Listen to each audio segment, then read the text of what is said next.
एक समय की बात है, पहाड़ियों और हरे भरे जंगलों के बीच बसे एक राज्य में इसाबेला नाम की एक राजकुमारी रहती थी।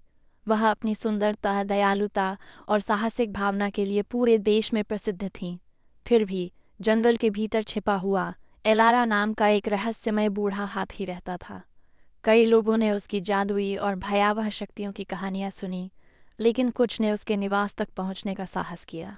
एक दुर्भाग्यपूर्ण दिन राजकुमारी इसाबेला की जिज्ञासा उसे जंगल के बीचों बीच ले गई। जैसे जैसे वह भटकती गई, उसकी नज़र क्रोन के आवास पर पड़ी, जो आईवी और रहस्य से घिरी हुई एक विचित्र कुटिया थी। अपने साथियों की चेतावनियों के बावजूद इसाबेला की साहसिक भावना उसे कुटिया के करीब ले गई। अंदर उसे एलारा नाम की एक बुजुर्ग महिला मिली, जिसकी चमकती आंखों में ब्रह्मांड के रहस्य छुपे हुए थे। आश्चर्य की बात है कि जादू टोना करने या औषधि बनाने के बजाय एलारा ने इसाबेला का गर्मजोशी और आतिथ्य के साथ स्वागत किया। हर्बल चाय के कप के साथ उन्होंने अपने जीवन, सपनों और जंगल से परे की दुनिया की कहानियां साझा कीं। जैसे ही सूरज क्षितिज से नीचे डूबा, इसाबेला ने ताज से विदा। दिन हफ्तों में बदल गए और इसाबेला को ज्ञान और मार्गदर्शन की तलाश में अक्सर एलारा का दौरा करना पड़ा।